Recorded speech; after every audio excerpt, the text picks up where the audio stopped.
이 아침에도 주전에 나와서 말씀에 의하여 기도하기를 즐겨하시는 여러분들에게 풍성하신 하나님의 은혜와 위로가 말씀 가운데 기도하는 가운데 넘칠 수 있기를 주님의 이름으로 축원합니다. 5장의 말씀도 우리가 지난 금요일 날 본 4장의 말씀과 같은 맥으로 이어지는 말씀으로 데살로니가 교회에 편지를 보낸 목적을 여기에서 우리에게 자세히 말씀해 주고 있습니다. 여러분, 우리가 이 땅을 살아갈 때 경제적으로 어려운 자에게는 아무래도 돈이 제일 중요하겠죠. 어떤 병으로 인하여서 심히 고통을 겪는 자에게는 그 사람에게는 또 돈이 뭐가 필요했겠어요? 건강이 필요하잖아요. 그렇죠? 여러분, 사막을 헤매는 자에게, 물이 귀한 자에게, 너 지금 목이 말라 죽어가는 사람에게 너 물 한 잔 할래? 아니면 금덩어리 하나 할래? 하면 누가 금덩어리 한다 하겠어요? 그렇죠? 지금 환난과 어려움에 직면한 사람에게 있어서 가장 필요한 것은 무엇일까요? 환난과 어려움에 직면한 사람에게는 소망이 그들을 살게 하는 원동력이라 우리가 생각할 수가 있을 거예요. 그렇다고 하면 지금 데살로니가 교회는 상상할 수 없는 핍박 가운데 있는 교회입니다. 이제 내가 과연 예수를 믿어야 되냐, 아니면 내가 지금까지 믿는 예수를 포기하고 내가 예전 믿던 종교로 돌아가야 되느냐 하는 그런 절대절명의 위기에 처해 있는 데살로니가 교회를 향하여 사도 바울이 계속하여 소망을 붙들라는 겁니다. 소망을 붙들라는 겁니다. 그래서 여러분, 우리가 이 교회들을 보면 사도 바울이 주는 몇 가지 권면이 있지요. 우리가 아주 쉽게 결론을 내린다고 하면 어떤 결론을 내릴 수 있어요? 고린도 교회는 너희들이 거룩하게 살아라. 거룩하게 살아라. 에베소 교회는 성도답게 살아라. 빌립보 교회는 기쁨과 즐거움 안에서 신앙생활해라. 골로새 교회는 말씀이 굳게 서라. 오늘 데살로니가 교회는 어떤 말씀일까요? 데살로니가 교회는 믿음의 역사와 사랑의 수고를 인정받고 다 그것을 여러분 누구나 인정하는 교회입니다. 데살로니가 교회에서 어떤 하는 이 결론을 주시냐면 너희들이 소망 가운데 서라. 어떤 소망? 주님이 이 땅에 다시 오신다는, 그리고 주님 앞에 서면 영원한 생명이 있다는 그 소망 위에 굳게 서라. 소망 위에 굳게 서라. 그러니까 계속하여 주님의 재림과 소망을 강조하는 것은 그만큼 데살로니가 교회의 성도들의 삶이 참으로 영적으로 절박하다는 것이죠. 근데 여러분, 데살로니가 교회를 생각하면 우리가 참 콧등이 시큰해져요. 그렇게 어려움과 환난과 핍박이 있음에도 이 교회는 믿음이 퇴보되거나 사랑의 이 수고가 식어지지 않았다. 그러니까 아름다운 소문이 덮어지는 거예요. 여러분, 흑암이 어두우면 어두울수록 이 촛불이 더 빛나는 것처럼 핍박과 절망 가운데 신앙을 포기할 수밖에 없는 환경 속에서도 끝까지 신앙의 절개를 지키고 성도 간에 서로 사랑하고 협력하고 나아가니까 이 교회의 소문은, 아름다운 소문은 퍼질 수밖에 없다. 계속하여 사도 바울이 데살로니가 교회에 줄 수 있는 위로의 말씀은 하나님의 소망을 가져라. 주님의 재림을 생각해라. 1절에 형제들아, 때와 시기에 관하여 너희에게 쓸 것이 없다. 왜? 너희가 이미 알고 있다. 무슨 때입니까? 무슨 시기입니까? 주의 날입니다. 여기 주의 날이라는 이 개념이 구약 성경에부터 계속하여 나오는 것이죠. 여호와의 날이다. 여호와의 날이다. The day of the Lord, the day of Jehovah God, the day of our Lord Jesus Christ. 계속하여 우리 주님의 날, 주의 날, 주의 날이 나오는데, 주의 날은 어떤 날입니까? 불신자에게는 심판과 정죄의 날이요, 하나님의 백성들에게는 은혜와 감사와 영광의 날이다. 너희들의 이 주님의 날이 언제 임하느냐?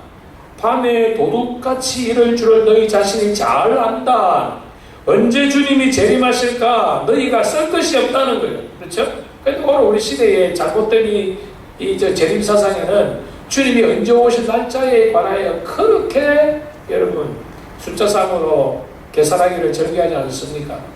제가 요한계시록을 늘 강론할 때마다 여러분 적어도 세계 제3차 대전이 일어나서 전 세계의 3분의 1이 없어지기 전에는 여러분 그의 날과 그의 시기를 알려고 할 필요도 없고 알 수도 없다고 제가 무차고 말씀을 드립니다. 멸망의 가증한 물건이 거룩한 곳에 서기 전에는 모든 전 세계 사람이 다 인정할 정도로 저 사람이야말로 우리에게 참된 평화를 가져주고 저 사람이말로 인류 지금까지 인류에 우리가 당면한 모든 문제를 해결할 사람이라는 그런 인정을 전 세계 누구에게나 받게 되는 날이 오기 전까지는 주의 날을 우리가 알 수도 없다. 알 수도 없다. 계속하여 제가 여러분에게 말씀을 드리고 있습니다. 그들이 평안하다 안전하다 할 때에 어느 날 갑자기 해산의 고통이 임하는 것처럼 심판의 날이 임하지만 사절의 중요한 말씀입니다. 어떻게 보면 사절의 말씀과 여러분 2절의 말씀과는 서로 상호 보존되는 것 같지만은 아니라는 것이죠. 형제들아 너희는 어두움에 있지 아니하며 그 날이 도둑같이 너희에게 임하지 못한다. 위로의 말씀입니다. 무슨 말입니까? 여러분 도둑이 새벽 몇 시 몇 분에 올 줄 알면 누가 도둑 맞겠어요? 다 깨어서 준비하고 있죠. 그렇죠? 여러분 주님의 날을 주님의 재림할 날을 하나님의 택한 백성에게는 주님이 도전까지 임하기 직전에 알게 하시겠다 이 말이에요. 여러분 이 도둑같이 너에게 임하지 못하는 것이 뭡니까? 예수님께서 마태복음 24장 마지막 절에 말씀하시기를 지혜 있는 자는 깨달을지언정 다니엘의 글을 읽어라. 그러니까 1260일 한때 6대 반 대환란의 후반기 3년 반 동안에 그때 주님이 이제 오실 날을 카운트다운 하는 것을 너희들은 알고 있다는 겁니다. 그러니까 너희들에게는 도둑같이 올 수가 없다. 정확히 몇 날, 몇 시, 몇 분, 몇 초는 모르겠지만은 어느 정도는 이제 7년 대환란의 후반기에 들어가면은 너희들에게는 하나님께서 알게 하시겠다. 왜? 다니엘서에 그렇게 예언되어 있지 않느냐. 그렇죠? 그래서 우리가 어떻게 살아가야 될 것이냐. 재림의 소망을 기다리는 자는 낮에 속한 자이다. 하나님을 믿지 아니하고 재림에 관하여 우리가 생각하지 아니하고 세상에 이 시류에 휩쓸려 살아가는 자들은 어떤 자들이냐? 어두움에 속하는 자다. 어두움에 속하는 자다. 하지만 너희들은 다 빛의 아들이고 낮의 아들이니 낮의 아들답게 살아가면서 소망을 붙들고 살아가라. 그러므로 우리는 다른 이들과 같이 자지 말고 무슨 말입니까? 하나님과 상관없는 자들 세상에 취하여 자는 자들처럼 하지 말고 오직 영적으로 깨어 정신을 차려라. 정신을 차려라. 자는 자들은 밤에 자든 취하여 자든 상관할 거 아니라 우리는 낮에 속하였으니 정신을 차려라. 정신을 차리는 두 가지를 말씀하고 있는데 믿음과 사랑에 호신경을 붙여라. 방패를 붙여라. 믿음, 하나님을 향한 바른 신앙 고백과 함께 믿음의 수고로 나타나는 사랑의 역사가 너희 가운데 있어야 된다. 믿음과 사랑만이 이런 낮에 살아가는 사람들이 해야 할 일이다. 여러분 우리의 믿음이 하나님 보시기에 받으실 만한 믿음인가 늘 우리 자신들을 살피고 제가 늘 강조하지만은 사랑하고 싶은 자, 사랑하는 자만 사랑하는 것이 아니라 오늘 우리가 두루두루 살펴 서로 사랑을 나누어 나아가면 결과론적으로 하나님께서 구원을 허락해 주실 것이다. 성도 여러분, 하나님이 우리를 부르신 그 목적이 무엇입니까? 우리 주 예수 그리스도로 말미암아 구원을 받게 하시는 것이 하나님이 우리에게 원하시는 일이다. 왜 예수님이 이 땅에 오셔서 왜 예수님이 우리를 위해 죽으셨느냐 다시 강조합니다. 우리로 하여금 깨어있든지 이 땅에 살아있든지 자든지 지금 육신의 죽음을 맞이하여 땅속에서 머물고 있는 상태를 잔다 말씀. 예수 안에서 살아있든지 예수 안에서 잠자고 죽어있든지 상관없이 때가 되어 주님과 함께 살려 하기 위해서 우리 예수 그리스도와 함께 살게 하기 위해서 주님이 너희들을 대신하여 죽으셨다. 그러니 예수 안에 새 생명을 받아 예수와 더불어 영원토록 동고동락하기를 원하는 자들은 어떻게 살아야 될 것이냐? 예수님과 더불어 즐거움을 나누고 예수님과 더불어 하늘에 신령한 것을 나누기 위해서 너희들은 이미 받았다는 거예요. 우리가 구원을 이미 주셨다는 거예요. 받았다는 거예요. 여러분, 구원은 우리가 미래의 것이지만 현재 우리가 구원을 받고 살아갑니다. 미래의 것을 현재 우리가 누리고 살아갑니다. 그러니 우리가 어떻게 살아야 될 것이냐? 구원받은 백성들을 향하여 우리가 어떤 자세로 살아야 될 것이냐? 11절에 피차 권면해라. 여러분, 권면이라는 말은 지금 어떤 일을 잘하고 있을 때에 그 잘하는 것을 더 잘하라는 권면이 아니에요. 권면이라는 것은 뭔가 하면은 우리가 그렇게 해야 됨에도 불구하고 약간 해야 되는 일을 못 미칠 때 그 사람에게 그것을 리마인드 시켜서 어떤 기대치에 충족하기 위해서 우리가 하는 말을 권면이라 말합니다. 권면이라 말합니다. 믿음 생활을 잘 해야 되는데 믿음 생활 잘못하는 사람에게 믿음 생활 잘하도록 이야기하는 것이 권면하는 거예요. 있어야 될 자리에 있지 아니하고 없어야 될 자리에 있다고 할 때에 우리가 그것을 권면하는 거예요. 권면하는 것은 여러분, 이것도 권면할 때에 믿음과 사랑으로 권면해야지 판단하고 정죄하는 그런 형식으로 권면하면 그건 권면이 아니에요. 그래서 여러분, 이 권면을 하려고 하면요, 우리가 굉장히 연습을 많이 해야 돼요. 예. 권면을 하려고 하면 저 사람이 과연 나를 사랑한다는, 저 사람이 나를 정말 인정해 준다는 그런 확신이 있을 때까지 여러분 권면하시면 안 돼요. 왜? 권면하면 상처가 됩니다. 권면하면 속으로 너나 잘해라. 너나 잘해라. 그래서 내가 상대방을 권면하는 자리에 이르기까지 하기 위해서는 내가 경건의 연습과 훈련을 해야 된다. 경건의 연습과 훈련으로 잘 돼 있을 때에 그 권면을 상대방이 받도록 해야 된다. 피차 권면하고. 우리 사람의 여러분 살다 보면은 이런 못된 습성이 있죠. 나는 남을 권면하기를 잘하는데 남이 나를 권면하면 기분 나빠하는 사람이 있어요. 자기는 권면하기를 즐겨하면서. 그러면 안 된다.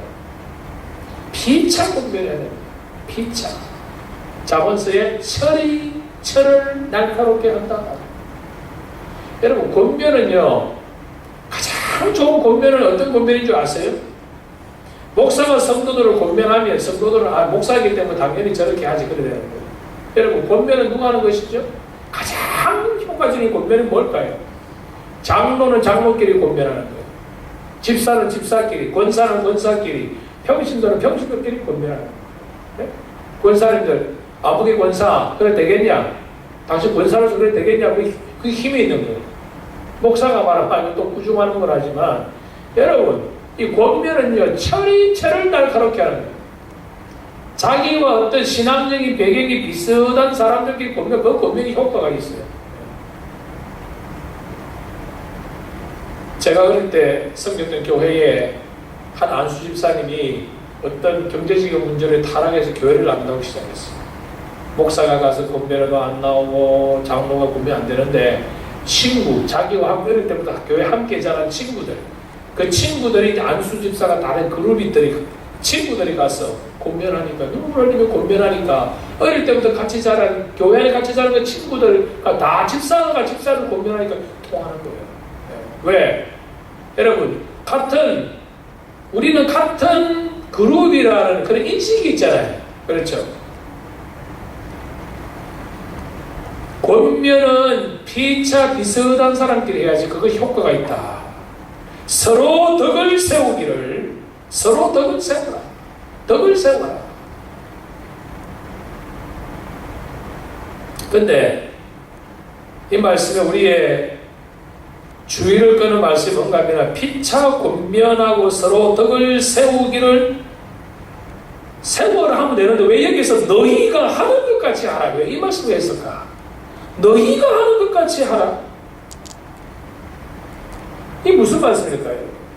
너희가 하는 것 같이 서로 권면하고 덕을 세워라. 너희가 하는 것 같이. 우리가 우리 죄를 사한 것 같이 하나님이 우리 죄를 사해 준 것 같더래요. 뭔가 하면 권면을 하고 덕을 세움에 있어서 너 자신도 권면을 받아야 되고 너 자신도 덕을 세워야 된다. 그렇게 하고 나서 해라. 지금 너희가 잘 권면하고 있다는 겁니까? 지금 덕을 잘 세우고 있다는 겁니까? 잘 못 세우고 있다는 겁니까? 잘 못 세우고 있다는 거예요. 그래서 나는 그냥 권면에 잘 못하고 덕을 못 세우니까 아예 안 하겠다 하지 말라는 거예요. 잘 하고 있다고 인정해 줄 테니 지금도 늦지 않으니 지금부터 경건의 연습을 통하여 권면하는 방법을 배우고 덕을 쌓기 위해서 노력을 해라. 인정해 주겠다 이 말이에요. 충성되이 여겨주신 것처럼 믿음이 있다고 여겨주신 것처럼 권면을 하지 못하고 덕을 세우지 못하지만 지금 현재는 권면을 잘하고 덕을 세운다고 내가 인정해 줄 테니 해라. 지금부터 해라. 지금부터 해라. 그리고 12절에는 그렇게 하지만 특별히 주 안에서 너희를 다스리고 권하는 자들 너희가 알아주라. 여러분, 그들의 역사로 말미암아 뭡니까? 교회 안에서 말씀을 맡아서 가르치고 권면하고 성도들을 위해서 기도하고 권면하는 목회자, 그들의 역사로 말미암아 사랑 안에서 가장 귀히 여기며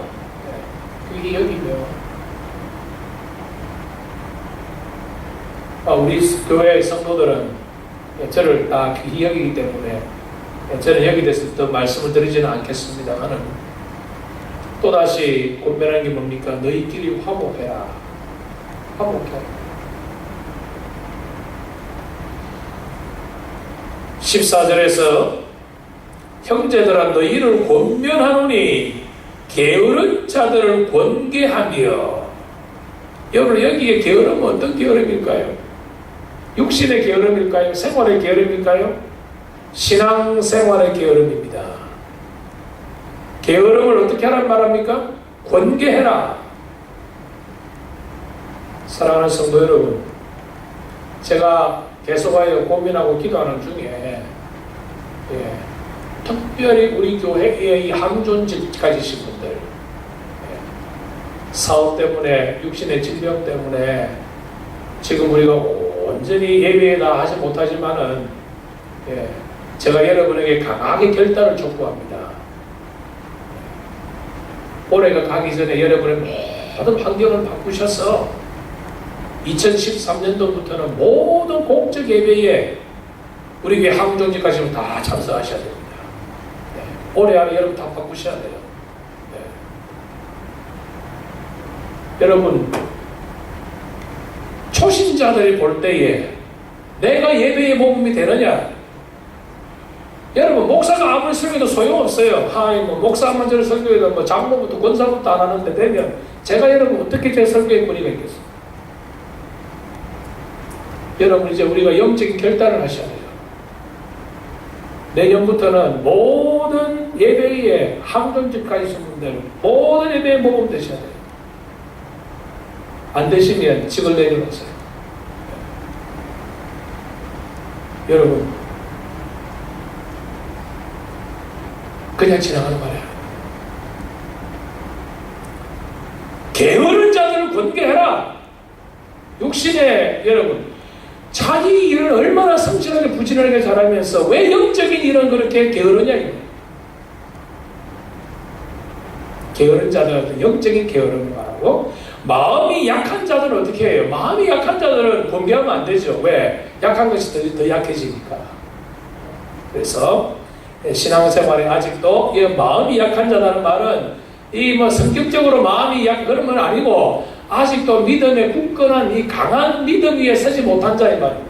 강한 믿음에 서지 못한 자들은 번개하면 넘어지죠. 부러지죠. 그런 자들은 어떻게 해라? 격려해줘라. 믿음이 강한 모습으로 설 수 있도록 격려해줘라. 격려해줘라. 힘이 없는 자들은 붙들어줘라. 내가 버팀목이 되어주라. 그리고 이 모든 일이 가능할 때까지 어떻게 하라고요? 참아라. 참아라.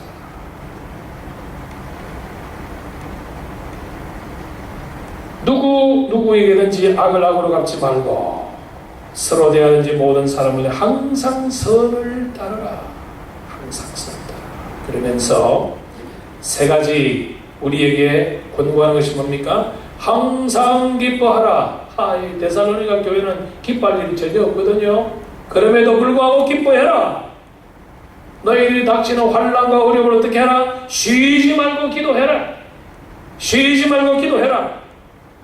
아무리 환경이 어렵고 힘들고 괴롭다 할지라도 범사에 감사하라. 이것이 그리스도 예수 안에서 너희를 향하신 하나님의 뜻이다. 하나님의 뜻입니다. 예. 목사의 뜻이 아니고 그 누구 어떤 사람의 뜻이 아니라 하나님의 뜻이다. 무엇이요? 항상 기뻐하고 쉬지 말고 기도하고 범사에 감사하는 것이. 여러분, 범사에 불평하지 마시기를 바랍니다. 범사에 감사하십시오. 불평하면 불평할 일만 자꾸 생기고 감사하면 감사할 일이 자꾸 생기는 것입니다. 범사에 감사하려고 하면 어떻게 해요? 쉬지 말고 기도하고 기뻐해라.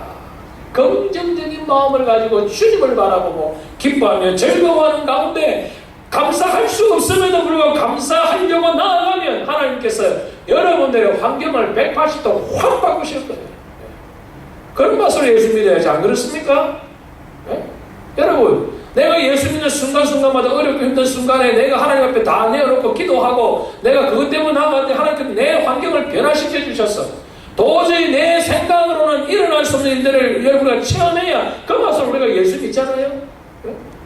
기적을 맛보고 살아야 돼요. 기적을. 성경에 약속된 기적, 여러분, 지나간 구약시대의 기적은 아니라 이 시대에도 하나님의 역사하시는 기적을 우리가 맛보아야 된다. 맛보아야 된다. 성령을 소멸하지 말아라. 무슨 말입니까? 우리 각 사람 마음에 예수 그리스도를 구주로 고백한 우리의 심령에 성령 하나님이 거하세요.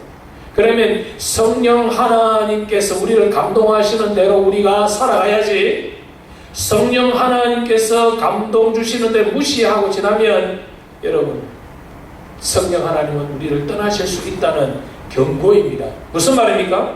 말씀을 들을 때, 말씀을 읽을 때, 묵상할 때, 찬송할 때, 기도할 때 성령 하나님이 여러분의 마음을 움직이세요. 아부개야? 말씀 듣는 순간에 그렇게 해야 되지 않겠냐? 그게 여러분 성령이 하시는 마음이에요. 성령이 하시는 말씀이에요. 그런데 그 말씀을 그대로 하지 않고 차차하지, 내일 하지, 모레 하자 보면은 그 마음의 감동이 어떻게 돼요? 사라지는 거예요. 여러분, 우리가 예배 시간에 말씀 듣는 순간 나도 저렇게 해야 되겠다고 마음이 깨달아지는 걸 여러분 10%만 해도요, 그 사람의 신앙은 대단한 역사가 일어납니다. 100% 하면 완전히 여러분 성화된 사람이 될 것이고, 여러분 마음에 내가 이렇게 해야 되겠다 생각되는 것, 그게 성령이 여러분에게 하시는 말씀이에요. 그걸 여러분 소멸하지 말라 말이에요. 무시해버리면 소멸하게 된다는 거예요. 예언을 멸시하지 말고, 여기 말하는 예언은 여러분 내가 보니까 그거 아니고, 여기 말하는 예언은 하나님의 말씀이에요. 하나님의 말씀. 하나님의 말씀을 어떻게 해라? 멸시하지 말라. 왜 여러분? 말씀을 멸시하는 것은 예수님을 멸시하는 것이고, 말씀을 멸시하는 것은 하나님을 멸시하는 것 때문에, 여러분 다른 사람 여러분 멸시하면 여러분 어때요? 자존심 상하고 굉장히 견디지 못하잖아요. 예? 그런데 하물며 전능하신 하나님을 우리가 멸시한다. 하나님 복 받겠어요? 범사에 헤아려 좋은 것을 취하고, 여러분 이 말씀은 범사에 사과가 여러 개 있으면 그 중에 제일 좋은 것이 그런 의미가 아니고, 우리가 이 세상을 살아갈 동안에 하나님이 원하시고 기뻐하시는 것이 무엇인가 분별하여 그 일대로 해나가라 이 말이에요. 악은 어떤 모양이라도 버리라. 참 힘들죠 여러분. 저도 여러분 이 문제 때문에 제가 고민해요. 악은 모양이라도 버려야 되는데 모양은 그냥 더 깊숙이 들어가고 있으니,